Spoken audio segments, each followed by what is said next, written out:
Hi, my name is Samuel Shropshire. I'm an American citizen living in Saudi Arabia. I came here in November 2011, not knowing anything about Islam or the Prophet Muhammad, peace be upon him. Most of what I had heard was extremely negative. In America, our news channels boosted their own-air ratings by regularly sensationalizing breaking news of terrorism. Every 30 minutes, one witnessed horrific scenes of bombings and bloodshed and murder, often one Muslim group fighting against another Muslim group. As killings and beheadings took place, there were always the shouts of Allahu Akbar, Allahu Akbar, God is great. I was invited here to Saudi Arabia by Safi Kaskas to work on what was known as the Q Project. Dr. Kaskas wanted to produce a new, easy-to-read American translation for the next generation of young Americans. Since I could not read or speak Arabic, I wasn't doing any translation work. I was simply invited here to check the English to make certain that this new interpretation of the Quran was easily understood. My work, of course, required that I read the Quran over and over again. Well, as you can imagine, having no knowledge of Islam, I had hundreds and hundreds of questions. I was shocked as I read to find that Jesus, peace be upon him, was often mentioned in the Quran. Jesus was presented as one of the greatest prophets. And even the story of the virgin birth was mentioned there. Many of the miracles that Jesus had done, I found them in the Quran. There were even a couple of Jesus miracles mentioned in the Quran that were not mentioned in the Bible. Evenings were mostly spent alone in a bedroom that had been set up for me in Dr. Safi's office. At night, I would stand on the balcony of that building and I would look across a very busy boulevard to a mosque. And I would hear the calls to prayer. I would see men and women coming to the mosque and leaving the mosque. Children were playing football in the mosque parking lot. Except for the minaret, it appeared to me to look like a typical Christian church in America. My heart longed to be in that mosque. I felt compelled by God to go there. A few months later, I got up the courage to walk down the street and to knock on the door of Taqwa Mosque. Now, nobody knocks on the door of a mosque. Normally, they just open the door and they walk right in. But I was not sure how I'd be received, so I stood there knocking until someone came to the door. That person simply said, "May I help you?" I said, "My name is Samuel. I'm a Christian from the United States. Is it okay if I come inside?"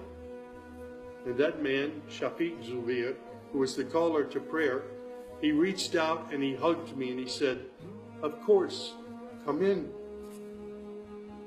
I sat in the back of the mosque during prayer times for 3 days. I didn't understand what was going on. I saw men standing, bowing, putting their heads to the floor as the Imam led them in prayer. I had little knowledge about what was happening, but I felt God's presence in that mosque. And the men of Taqwa Mosque were so friendly to me. After 3 days, I asked Shafiq if he could teach me the first surah of the Quran, Al-Fatiha. This was a necessary element in praying the 5 daily prayers. I was memorizing sounds, but I didn't know what the sounds meant. So I started comparing them with an English translation I had, and I realized that there was nothing in Al-Fatiha that was inconsistent with Christian teaching. There I read the encouraging words that God was the most merciful, the distributor of mercy and forgiveness. My heart was being strangely touched by the words of the Quran and the love displayed by the men of Taqwa Mosque.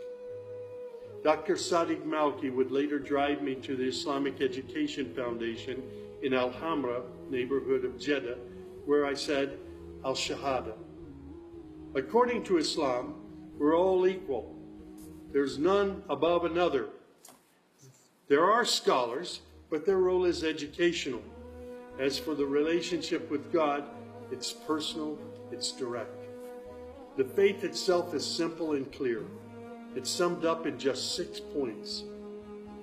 There is one true God who is unlike any other being. He is neither born nor does he give birth. He has neither spouse nor offspring. Nothing is comparable to him. He's all-powerful. He knows everything perfectly. He is the most merciful. Secondly, a belief in angels, who are indeed the servants of God. They obey God's bidding and they do whatever they're commanded to do. They don't have any free choice. Thirdly, there's a belief in divine revelations. Islam acknowledges that God revealed scriptures including the Torah, the Gospel, the Psalms. However, down through the ages, many of these divine revelations had become distorted and somewhat corrupt. The Quran, which also contains God's revelations, is intact. It hasn't changed from the very beginning. The Quran, which also contains God's revelations, is still intact in its original form. Fourthly, there's a belief that in all earlier prophets and God's messengers, not just Muhammad. They believe in Abraham and Isaac and Moses and Jesus and hundreds of other prophets. They believe that the prophets were the best of mankind. Muslims believe in the last day.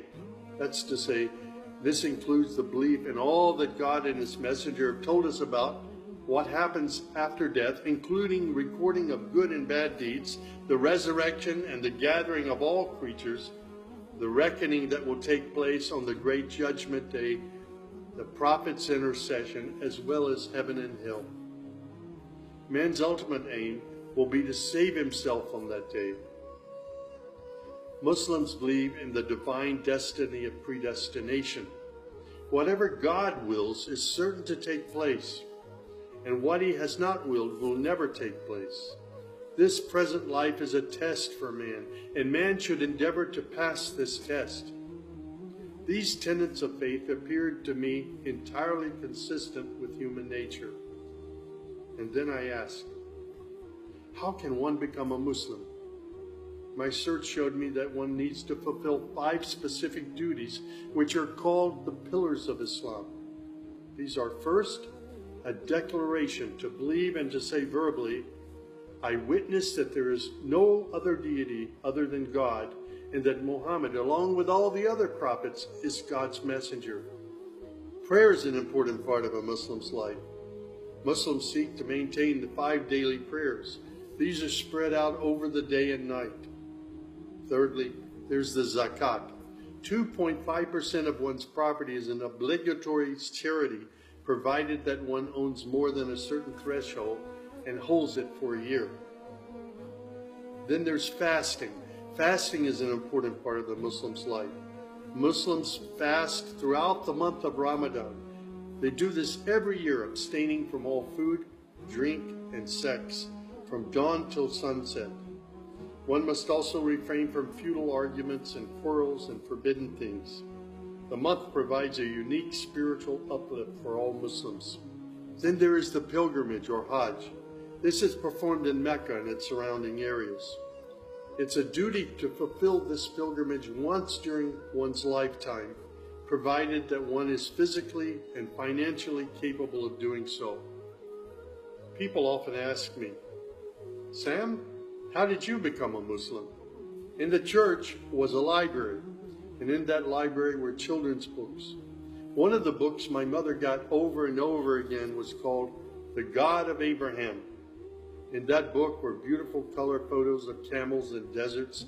She would read me the story of Abraham, how he was commanded by God to leave his mother and father because they were worshiping idols. She would pause and she would say, Sammy, you always have to pray to the God of Abraham. There is only one true God, the God of Abraham. My commitment to God has been strong and enduring since my younger years. And now I have found absolute peace in Islam, in a faith that I once thought was hostile. I found friendship and hope amongst a fraternity of other Muslim brothers and sisters. I have found a family of believers.